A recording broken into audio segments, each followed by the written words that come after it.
Hello and welcome to another Performance Architects How-To.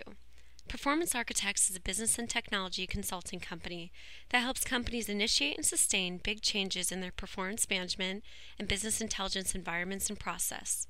This video, along with others on our channel, should help provide some additional insight as you embark on or continue along your EPM and BI journey. Head over to our channel after this video or come back in the future to learn best practices, hear overviews, and take part in lessons we have designed to help you. We are focused on continuing to develop this community, and we welcome any recommendations you might have for future content. Thanks and enjoy. Hello and welcome to Performance Architects How-To. My name is Nathan. In this how-to, I will discuss an intro to SQL Server Integration Services. Overview. What is SQL Server Integration Services, otherwise known as SSIS? What is an extract, transform, load, or ETL process? When would you use SQL Server Integration Services as an ETL tool? Examples of SSIS ETL processes that can be created, and a demo of a simple SSIS ETL process. What is SQL Server Integration Services? SQL Server Integration Services, or SSIS, is the standard extract, transform, load tool for Microsoft SQL Server. This tool can insert data into and pull data out of text files, Excel files, and other databases. This tool replaces the old Data Transformation Services tool in Microsoft SQL 2000. What is a extract, transform, load process? Extract, transform, and load is a process in database usage and especially in data warehousing that involves extracting data from outside sources, transforming it to fit operational needs, which can include quality levels, and loading it into the end target, so like a database, a data warehouse, or maybe a text file even. When would you use SQL Server Integration Services as an ETL tool? In general, if you have Microsoft SQL Server, you probably have SSIS installed in your servers as well, so you might as well use that. If all your relational database servers use Microsoft SQL Server, SSIS is the quickest, easiest way to get your ETL processes started. Examples of SSIS ETL processes that can be created. You can have your process insert tens of thousands of rows of data, use SQL to validate that data, and output the results to be picked up in an email. You can load over 20 gigabytes of data, or over 100 million rows of financial data into your database. So I'll start again.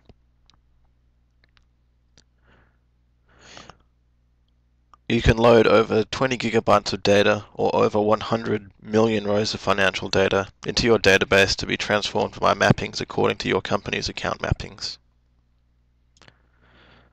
Alright, so I'm about to show you a demo. So in this demo we'll set up a basic ETL process. Okay, so here is your basic ETL process. You've got your load data, which is a data flow task. I'll just move it over here to show you how to do it. Just chuck it in there. You got your transform data, which is an execute SQL task. And you've got your extract data, which is another data flow task. So since I've made these already, I'll go inside and show you the stuff you guys need to know about. Okay, so you can right click on load data, then click on edit. Alright, so this shows me the data flow for this data flow task. So I've got a flat file source and an OLEDB destination.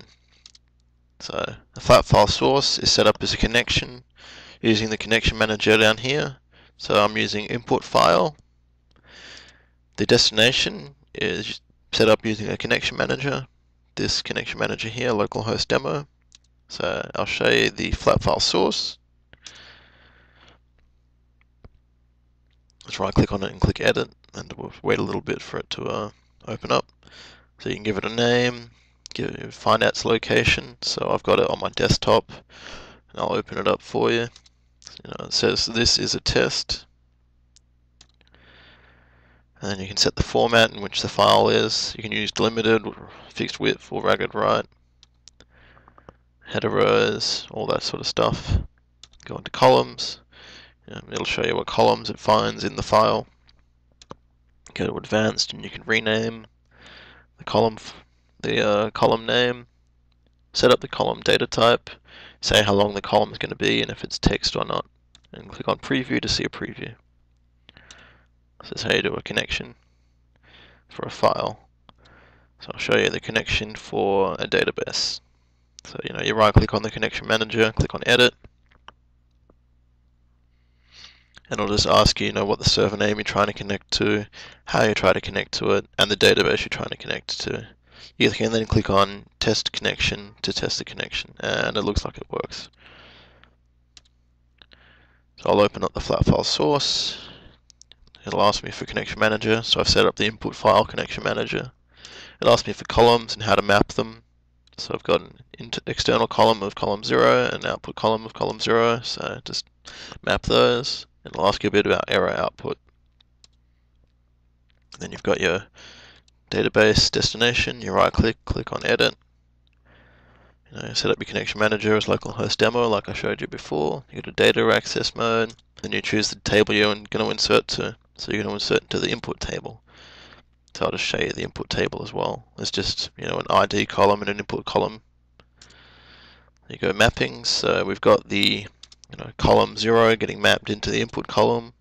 So that this is a test will be inserted into this input column here. Alright, so there's loading the data. Transforming the data is an execute SQL task, so I'll just show you how that works.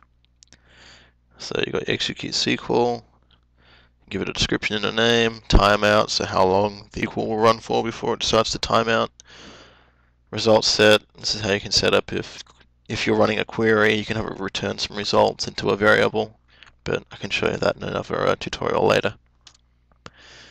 Connection type, so we've decided it's an OLEDB connection, so we set up the localhost.demo connection. Source type, so this could be like a file connection to just pick up SQL from a file, or a variable to pick up SQL from a variable. But we're just going to use direct input and put it directly into the SQL statement.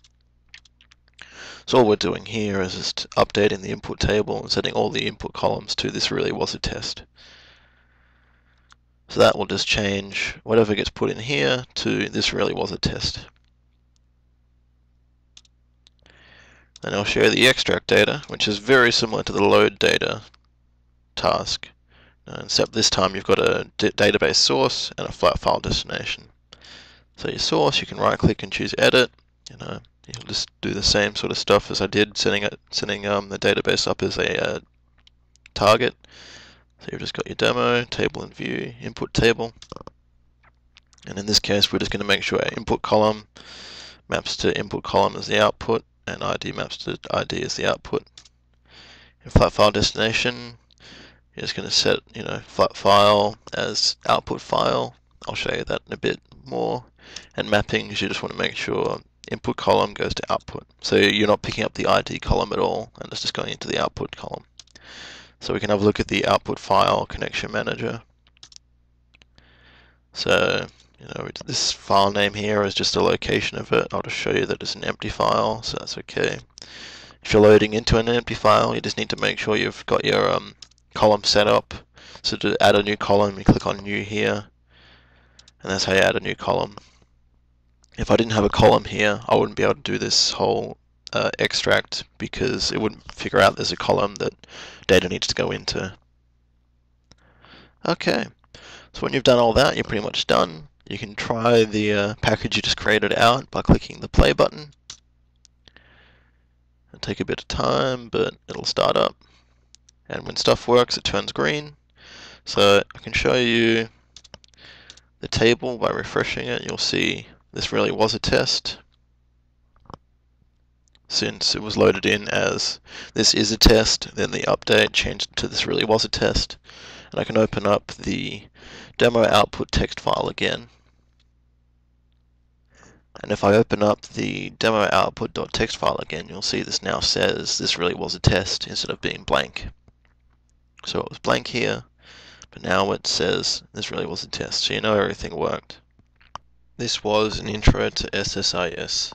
Thank you for joining, and please visit our Performance Architects How-To channel for other videos on enterprise performance management and business intelligence solutions.